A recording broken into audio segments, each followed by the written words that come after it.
Growing up in faith-based education, I was pretty much indoctrinated with the idea that the world is full of beliefs that stand in direct opposition to my own. I was taught that any different belief is inherently disbelief, and that different belief was a threat to me and to what I perceived as my like-minded community. This was a really hard idea to kind of unlearn throughout the years, and I want to acknowledge that even as I ask the people in my community to kind of set those ideas aside just for today or tonight or even just the few minutes of my lament. We know that no one human truth can fully encompass the vastness of the divine, right? And we know that our truths and our beliefs are ultimately more like the context by which we live our lives. You can have beliefs that are really similar or really different from the person next to you, but no two lives are ever going to be the same. And another thing I thought about in my lament is during my undergrad studies in writing, I learned about this idea of the suspension of disbelief. When we view art, consume stories, or share the creations and fictions and different truths that give our life beauty and meaning, we make this contract as consumers to suspend our disbelief, which means we make this decision to set aside our understandings of our own world or even the rules about how we think the world works in general in order to be really fully immersed in somebody else's experience. So tonight, as we're lamenting together, I'm asking you to suspend your belief. Tonight, to lament with me as a member of your community living in my own specific contexts and truths, to step into a piece of this experience, I'm asking you to believe, like I do, that you're living your one and only life. I don't believe in a physical afterlife or a heaven as a place or a new world, and I understand that this idea is really full of fear. It scares me too, but I thought that tonight, while we're making room for our sorrow, we can also make room to sit with our fear. I do fear death. I think we all do, and in a lot of ways, our beliefs are kind of what allow us to shoulder that fear. You know, we can shoulder our fear if we believe that death is just a sleep and that we'll close our eyes and wake up in this perfect world. We can shoulder our fear if we believe that we end this life and are born into a new life somewhere on the cycles of life in this earth. And I can shoulder my fear if I believe that death, although final, is its own community. It's this natural experience and existence in the world that we share. You know, we're born, we're alive, and we're dead.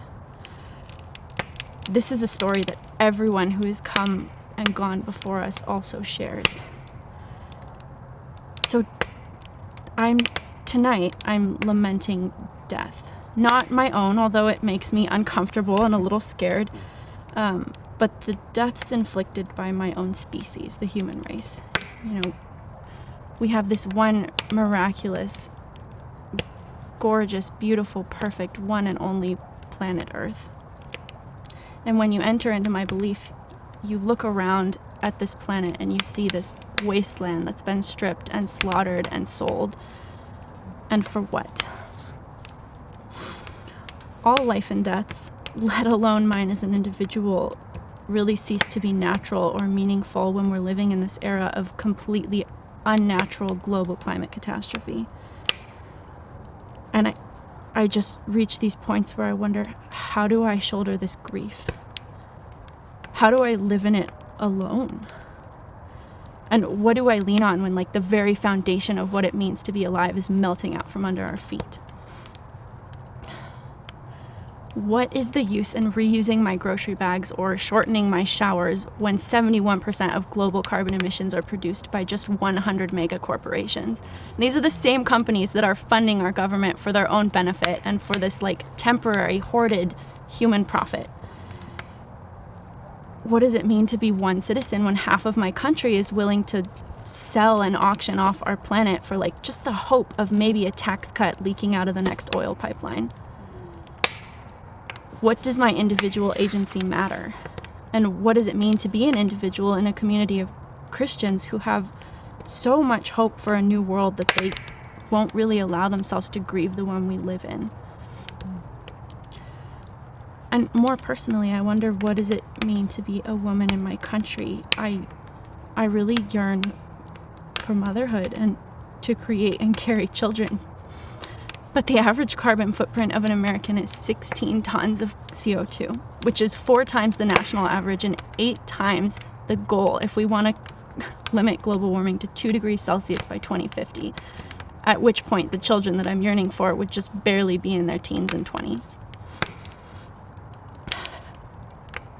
I'm asking you to imagine that kind of desperation, or how much life-threatening hope or selfishness you have to bring a child into the world, which is really just fulfilling this very natural and very, very deep desire of love.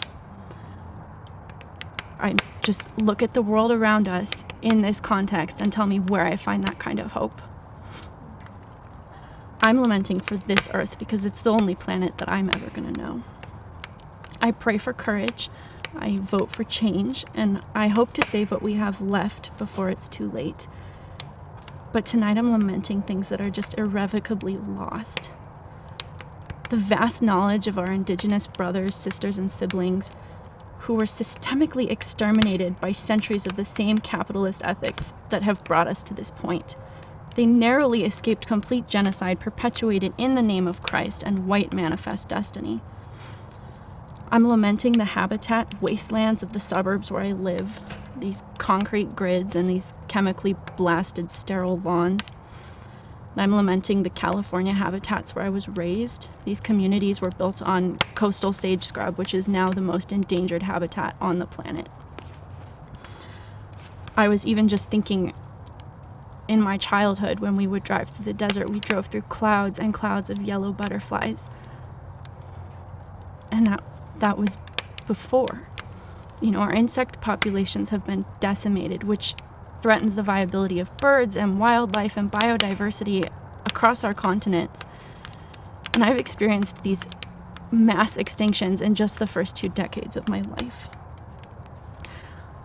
I lament the lives that are created and destroyed without any kind of consequence or mercy in global meat industries. I lament oceans and forests and deserts and lakes. I lament the untainted natural world that we'll never get to know. I lament the life lived in certainty by humans who could love and trust and believe in and care for this thriving and divine Mother Earth under their feet. I lament the free and healthy world that I have never and will never know. A world in which untouched forests are nurtured like a gift instead of viewed as potential palm oil profits. Or a world that doesn't put price tags on water while humans, plants, and animals alike are dying of thirst just inches away from the well. I lament the loneliness of this kind of desperation, surrounded by loved ones who have the luxury of leaning away from this action or this desperation because they can lean into their heavenly backup plans. I lament the world that I fear to bring my children into. I lament the burdens that they, like me, will place on the world through these systems of capitalist governance and profit-based development from which we can't really feasibly escape. I lament that to fully express the love that I have for life, I also have to evaluate and grieve its cost. That my children are going to be born with burdens that are already so heavy on their shoulders and on my heart. I'm here tonight with my grief and just lamenting this immeasurable loss.